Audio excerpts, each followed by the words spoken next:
local all morning. The Fox 61 Morning News starts now. All right, now at 6, school bus issues in one community is disrupting learning. Change needs to happen. You know, I'm standing up for my daughter.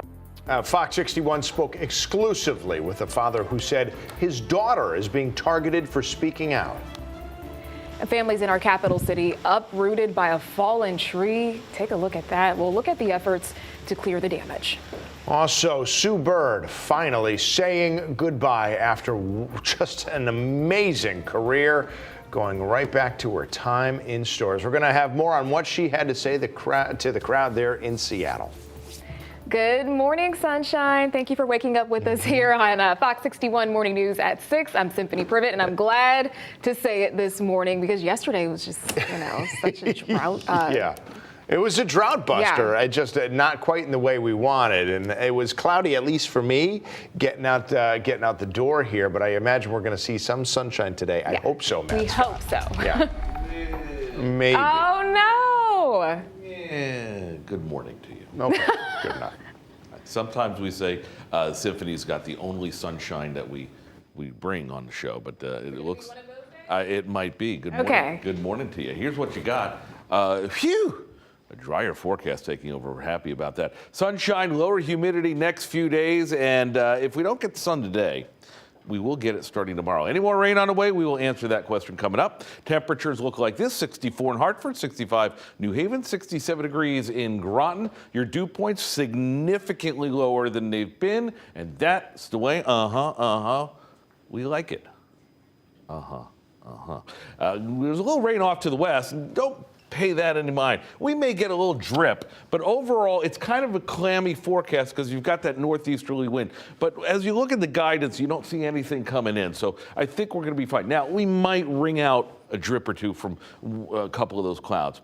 Not overly concerned about it. So I put the drizzle in there just to be safe. 59 now, 76 later on for the ride home. I got better numbers. I got a lot more sunshine than what Symphony delivers. We'll talk about that coming up.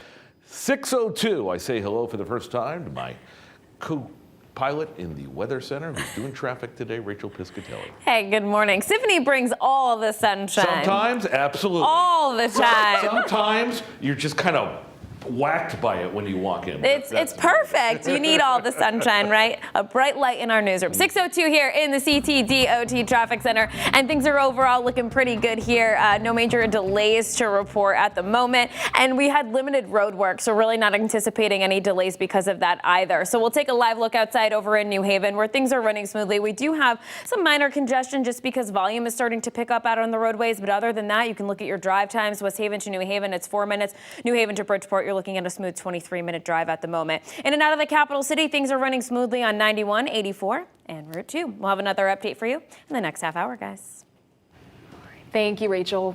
Now at 6 in Mansfield, the second day of school is canceled this morning for pre-K through 8th grade. This is because the school district said there were bus issues, an unacceptable level of bus issues on the first day. Fox 61's Lindsay Kane is live in Mansfield. A mess already. What happened up there, Lindsay? Hi, good morning. Well, some parents taking to Facebook saying their children didn't get home until 6 or 7 p.m. Some saying their children's buses were canceled and they had to pick them up from school. And other parents saying they just didn't know where their children were at all. Today would have been the second day of school here in Mansfield, but the school district says they need today to work on these issues with the bus company. Many of yesterday's issues were with the elementary and middle school students. Superintendent Peter Dart says those issues involve the bus company's ability to transport students in a safe and timely manner and communicate about critical issues. He says in part, I do not have confidence that our carrier can meet our expectations and minimize travel times for our students. The safety of our students is paramount. Dart called the bus issues unacceptable. They plan to work on refining bus routes, making sure students' bus assignments are correct, and clarifying communication expectations today. Now, the bus company for the town is M&J Bus Inc. We have reached out to them, but we have not heard back yet. We've also reached out to the school district to see what their plans are for tomorrow, but we have not heard back from them as well. But again, all school for pre-K through 8th grade students is canceled today. Live in Mansfield, Lindsay Kane, Fox 61 News. Alrighty, thank you, Lindsay. On New this morning, Bristol police are investigating reports of a stranger approaching kids at a bus stop. Now, police say a group of middle school students reported a man driving up in a white Jeep, taking photos of them and offering to take them to school. Now, we don't know exactly where this happened, but we do know students immediately told an adult they trusted who notified police. Now, the Bristol School District released a statement saying, quote, "Please rest assured that the safety of all students and staff will always remain the top priority of our district." Now, the National Center for Missing and Exploited Children says parents should remind their kids about these important practices when at the bus stop. So listen to this. Point out places they can go for help. Remind them to travel in groups and warn them about accepting rides or changing plans without your permission. Now to a Fox 61 exclusive this morning. A father in Colchester speaking up after he says his daughter was singled out for a complaint that ultimately led to a Title IX investigation. You may remember us reporting on this back in November. The football season for Bacon Academy was cut short after a reported incident aboard a school bus. According to the results of an investigation, members of the freshman football team made sexually explicit and sexually violent comments while sharing a bus with the cheerleading team. Now, the report said the girl, whose father made the complaint, wasn't sexually harassed, but the suit did name her. My daughter was getting pointed at and named, and that's the girl. She spent the entire freshman school year isolated, being tutored at the library by herself. I said suit. I meant the investigation named the girl. The family said they spent the whole summer trying to figure out how to get her transferred to a different school district. And that father said the superintendent is asking him to sign a release and settlement agreement before she can transfer. Fox 61 reached out to the superintendent and the Board of Education, but none of us have heard back from them yet. Happening today, a former elementary school principal and teacher from Plymouth are expected to appear in court. Sherry Turner and Melissa Morelli are among 4 people accused of failing to report alleged incidents of sexual misconduct. Investigators say they knew about former teacher James Eschert's alleged sexual misconduct with students at the Plymouth Center School. Police later identified Rebecca Holleran and Crystal Collins of Bristol as 2 more staff members arrested in this case. Right now in Guilford, shoppers say they are on the lookout after some recent thefts in town. The most recent happening on Monday when a woman was injured after her purse was taken from her in the Shoreline Plaza parking lot. Last Thursday, a bag was taken from a car fueling up at a gas station in town. Police tell Fox 61 they're making progress in identifying those responsible in both incidents. The shoppers we spoke with say they're keeping their eyes open. I have now changed my shopping habits. I won't come at night. I'm fearful. It's changed things for me. I guess I'm not surprised to see some of this picking up, and especially with things being kind of difficult for people right now economically. Police are encouraging people to not carry a purse, and if you do carry one, they recommend putting it in the front of your body. And they also say to carry your keys and keep some sort of noisemaker like a whistle handy. The e-cigarette maker Juul Labs has agreed to pay nearly $440 million to settle a marketing investigation that was led by Connecticut.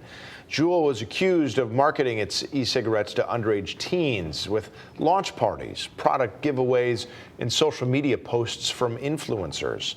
Those actions were blamed for starting a national surge in teen vaping. Attorney General William Tong said Connecticut will get at least $16 million in that settlement. That money will go towards vaping prevention and education efforts. We've got some new video this morning of a massive tree that fell on Gillette Street. It shows the tree has been cut up there so you can see, but it still left quite a mess there. This scene looked a lot different yesterday morning when 8 families were displaced. At least 6 cars were also damaged by the fallen tree, essentially uprooting the lives of several residents. I can't go to work now. I had to call out today and probably for the rest of the week. My car is my everything. I can't do my grocery shop. I can't do anything right now without my vehicle. Yeah, well, Rosa also said that she was grateful that nobody was injured in this incident. All right, let's take a look at the current power outages across the state this morning. Taking a look at the big board, Eversource reporting 953 customers waking up in the dark this morning. Danbury has 446 customers out. 140 people are without power in Stamford, 83 in Woodstock, and 40 over in Thompson. In New Haven, flooded out streets had a huge impact. At one point in our reporting yesterday, you may have been with us on the air, our own Fox 61's Julia LeBlanc had to call police after somebody got their car stuck in that water, that tire-deep water near IKEA, which is not far from another rescue that happened on Brewery Street, where a driver had to be rescued after he got stuck in the rising waters on the way to work. I'm glad you were able to get out of your car there. I'm alive. I didn't drown. I climbed out the window. Right. But I am late for work. Well, officials said when you see those barricades up that they put in the roads, even if police officers aren't there to guard them, don't go past them. They're there for a reason, to keep you safe. They said the city simply doesn't have the resources to also post an officer at every road closure. They want to emphasize the importance of not driving through flooded streets.